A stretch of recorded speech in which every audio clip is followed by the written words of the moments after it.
here on page number 17, and in this video we will discuss about 2 points, that is federal states and fundamental rights of Indian Constitution. So let's start it. I am reading here from page number 17. While you watch this video, please keep this book with you so that it will be easy for you to understand whole video. Now federal state. What is federal state? That is given in this paragraph. India is a federal state. There is a distribution of subjects on which the central or the state governments can frame law. So here we have given the definition of federal state. What is federal state? So federal state is that part in which that central or the state governments can frame law. So we can say that in this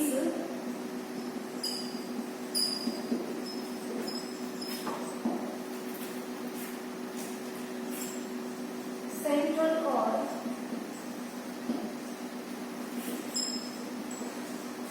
state government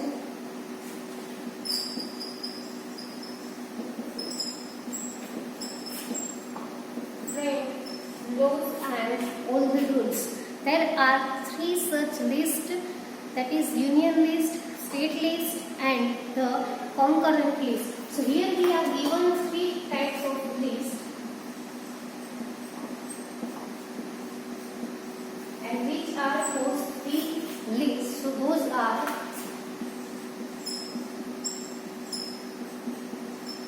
union list, secondly it is state list, and lastly it is concurrent list.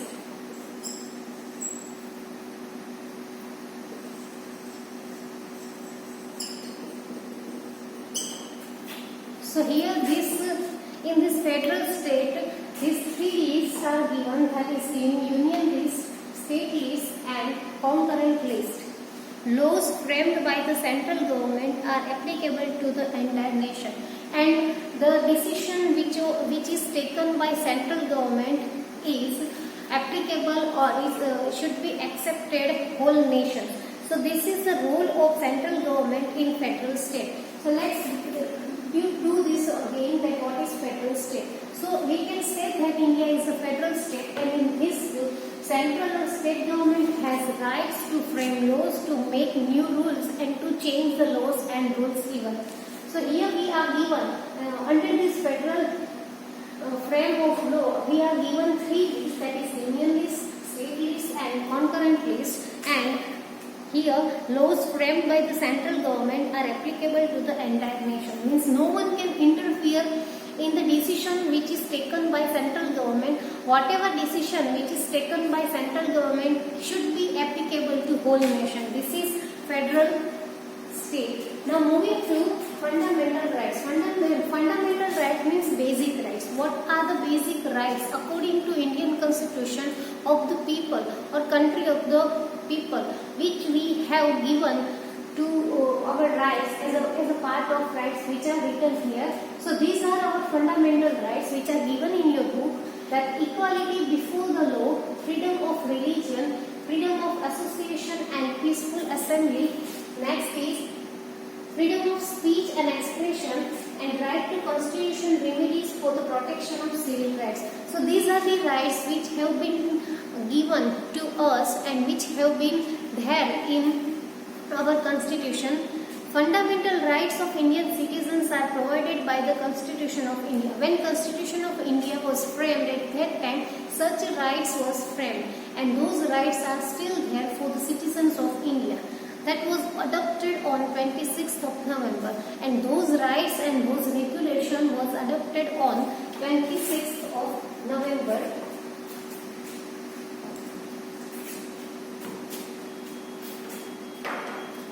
So these rights were adopted on 26th November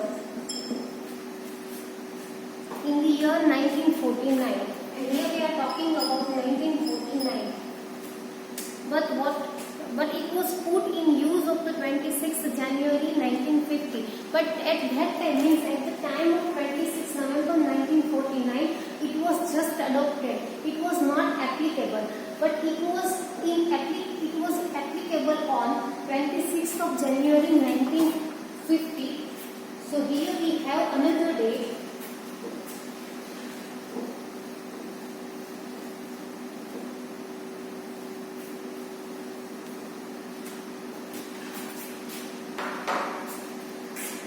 That is 26th of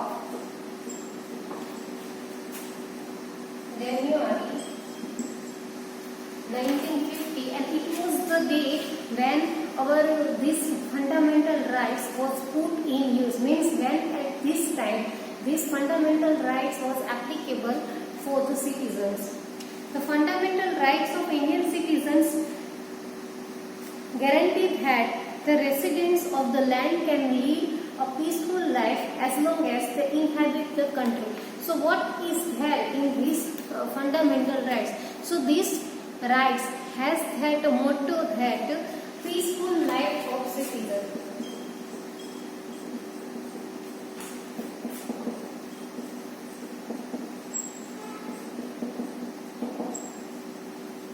That is the main agenda of this fundamental rights as long as they inhabit the country, and the heritage and the culture which we have inhabited from our country, that should be protected, which is there in that right.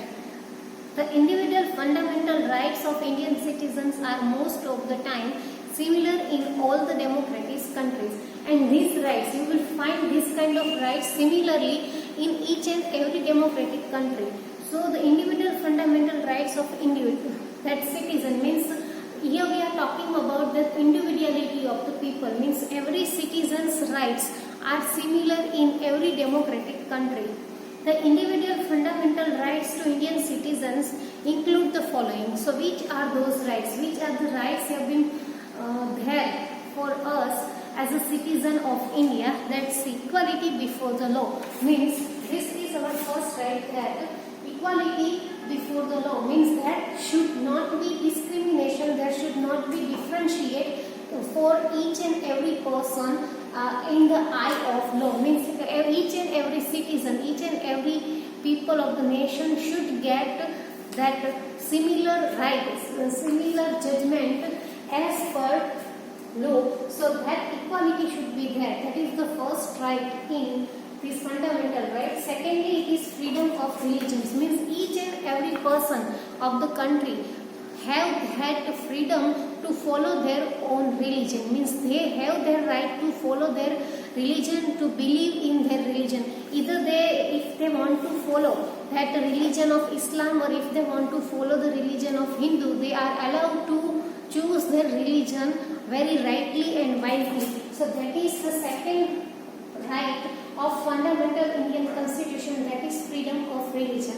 Third, it is freedom of association and peaceful assembly. Means here we are talking about brotherhood and sisterhood and that equality among all the people. So here we are with freedom of association and peaceful assembly. Means when we are together for the function or for any public ceremony, at that time peaceful atmosphere should be there, that assembly should be there. That is described in Indian constitution as a third right for the citizen. Next, it is freedom of speech and expression. Means each and every person has their right to express their view, to express their expression and to express their idea about particular topic. Means they should not be omitted, or they should not be restricted to give their own views about any topic. So that freedom of speech and freedom of express themselves should be included or are included in these fundamental rights. And the next is right to constitution remedies for the protection of civil rights, which is very most important, that all the civil rights, all the rights which has relation to nation, so those rights, rules and regulations should be protected by the citizen. It is our duty to protect all the rights. That is the fundamental right of Indian constitution. So here we are those rights, and those rights are equality of the Law means law should be equal for each and every person, whether it is Hindu, whether it is Muslim. Each and every person should get equal judgment and equal law. Secondly, it is freedom of religion, means each and every person has that permission to follow their own law or follow their own religion and believe in their own God. Thirdly, it is freedom of association and peaceful assembly. When we are together for public ceremony, at that time it is our duty, means it is Indian citizens, as an Indian citizen, it is our duty to be in that situation very peacefully. Fourthly, it is freedom of speech and expression, means people have this right to write up anything, people have that right to express their view, people have that right to express their idea about particular topic. They should not be restricted. That is the next law. And lastly, it is right to constitution remedies for the protection of civil rights. Means if we find any kind of disturbance or hierarchy in this nation, so that rights and that citizens should be protected by the law. That is described in Indian Constitution, and these are the fundamental rights of Indian Constitution which we should follow. So here you have some time to note down this thing. Please note down this.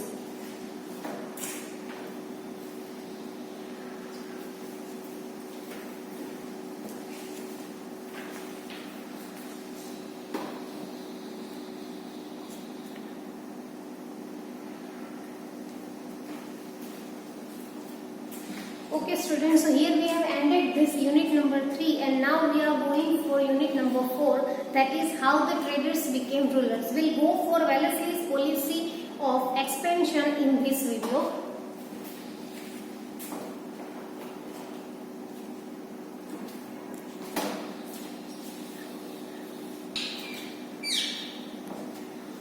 Okay students, so here we are going to start unit number 4, that is how the traders became rulers. So here we'll discuss about Wellesley's policy of expansion, how Wellesley expand that business and that policy in our country, that is described in this unit. Before that, we have something here as a part of introduction. Let's see that. Here we have, as you all know, the story of that monkey and two cats. So in that story, two cats, that fight of two cats, monkey got chance of that benefit, or monkey got benefit. So here we have exactly the same thing as a part of Wellesley's policy. In the fight of two people, third person or third party will get benefit. That is the way here Wellesley got his policy, and this is the way here Wellesley just expand his policy in India. So by the mid of, here I am on page number 19, and I am talking about this second paragraph here. This second paragraph I am reading. By the mid of 18th century, the British had started to emerge as a strong power on Indian political horizon. So first they just attack on Indian political horizon, and they had strong power at the by the time of mid 18th century. Do you know that the British came to India for only trade? So British only came for trade in India, but after that rest is the history. We know what happened. The Britishers just ruled over our country. Initially they took permission to trade in Indian states. So first of all, what happened? They just took permission to do trade or to do business in Indian states. Then how did they become the rulers of entire India? So what happened after that? That they became the ruler of India. The history of the British rule arouses many such questions. So we have this kind of question in our mind, that if Britishers only had come for the trade, for the business, then how Britishers just ruled over the country? To serve their economic interests, they increased their political hold on India with the use of British diplomatic tactics. And they were very smart, and they had full of tactics to rule over India. So how that happened, that will be given in this unit. Let's start this. The first topic is Wellesley's policy of expansion. When Wellesley came to India as a Governor General, cutthroat competition existed between England and France. So it was the time when Wellesley came to India as a governor general. At that time, what happened? At that time, England and France had cutthroat competition between them.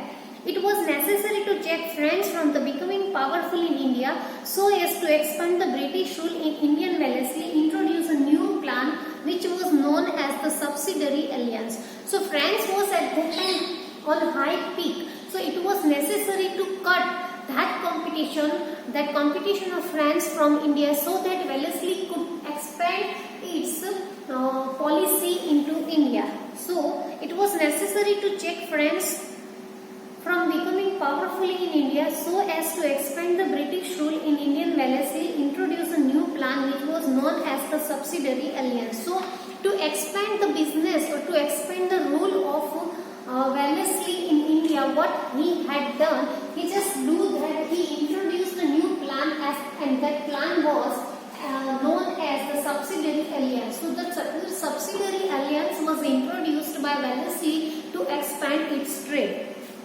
As per the scheme, any princely state that accepted the alliance had to keep and maintain the British army as well as keep a British representative in royal court. So as per this subsidiary alliance, what was the subsidiary alliance? So according to this subsidiary alliance, there was a rule that each and every princely state must have that British army officer or princely state should have that representative of British army. So as per the scheme, any princely state that accepted the alliance had to keep and maintain the British army as well as keep a British representative in royal court. Means as per this subsidiary alliance or as per rule, princely state must have a British representative in its royal state. This way, the British could maintain their army without spending any money, and this was the benefit for Britishers as they just Britishers representative in royal court. So what happened? That British army without spending money was there in royal court. Means they, as that was the rule of subsidiary alliance, that they should have not been paid anything for their representative. So British army just was there in royal court without spending a money. However, princely states were not allowed to utilize the army at their own will. And another thing which was there is that princely states were not allowed to use their own army. So, what they had to use is British army, and they were not allowed to use that their own army. So students, here you have this some time to note down this thing. After that we will go for another topic. So please note down these things.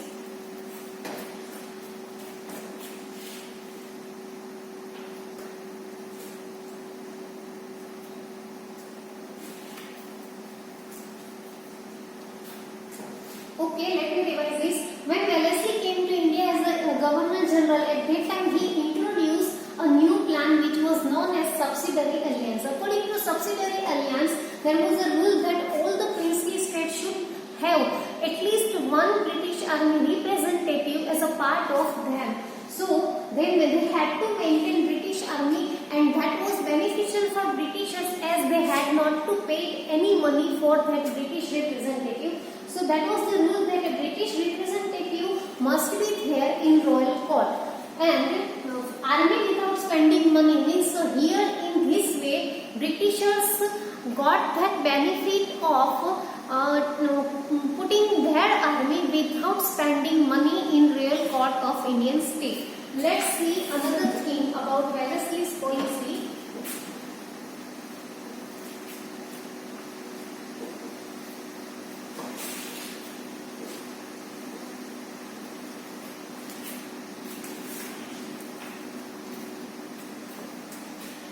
Let's see what happened after that.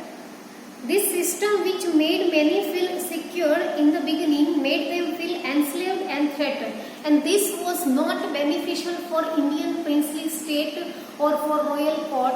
Initially it was very beneficial, and it was initially people thought that it was safe and protected for them, but after that they feel that it was like enslaved. They became slave of that British army.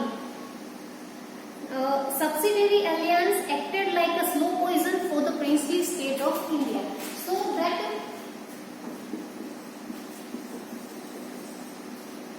the subsidiary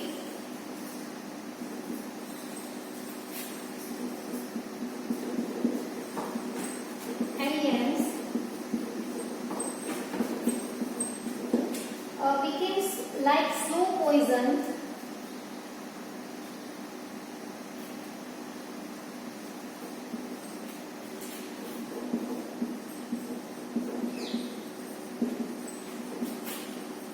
for princely states. And how can we say that it becomes slow poisons for princely state? Because princely states were not allowed to use their own their own army, and they had to follow the rules of that according to Wellesley's policy. So that's why according to this subsidiary alliance became slow poison for princely states, as they believed it was like slavery for princely states. The Indian states that became the victim of subsidiary alliance were Hyderabad, Mysore, Ayodhya, Jodhpur, Gaikwads of Vadodara, Peshwas of Pune, and Sindhyas of Gwalior. So these are the states which became victim of subsidiary alliance. I am writing some of that here.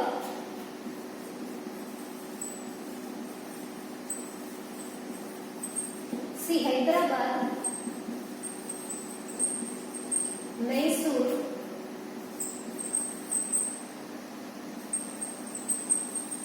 Ayodhya, Jodhpur,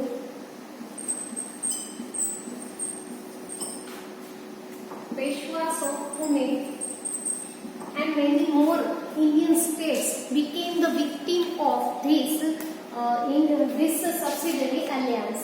Now I am on page number 20. Nizams of Hyderabad was the first victim of Wellesley's subsidiary alliance. And who was the first victim? That is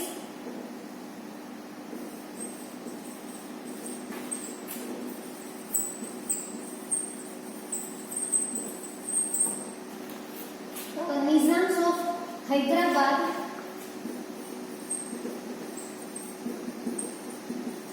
was the first victim of subsidiary alliance.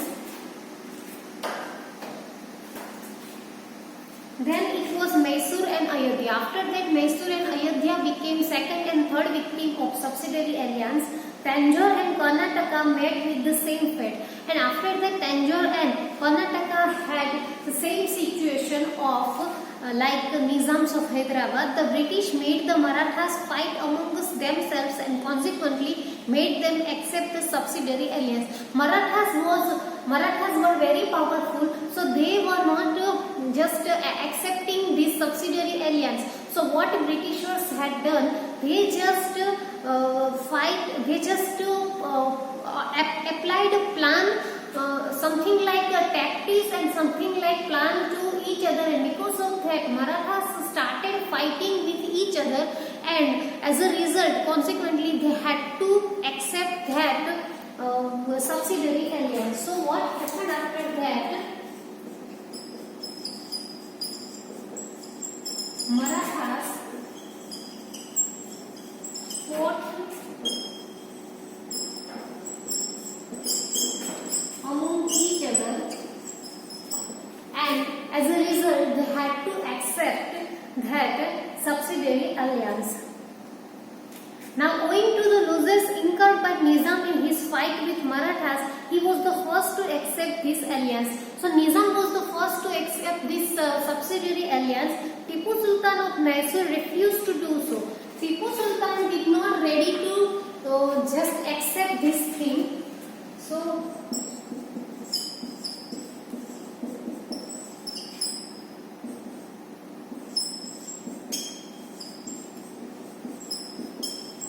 not accepted that subsidiary alliance.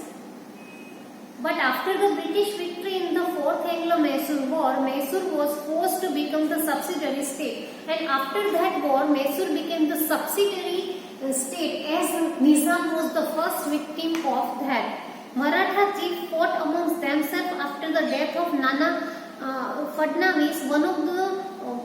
One by one, all the Maratha states became the victim of divide and rule policy. Now, after that, what happened? Divide and rule policy was there for all the Marathas, as Maratha fought among themselves, and Britishers just given that divide and rule policy among Marathas. The other states, namely Ayodhya, Gorakhpur, Tanjore, Karnataka, Farrukhabad, also suffered the same fate. In this way, within a span of 7 years, Wellesley expanded the company rule and made the British the supreme power in India. So within 7 years, Wellesley got success in expanding his plan in India. So this was Wellesley's policy of expansion. How in this paragraph we got that how Wellesley came to India and how in 7 years he just got that expansion of business in India. Here you have some time to write this thing. Please note down this thing.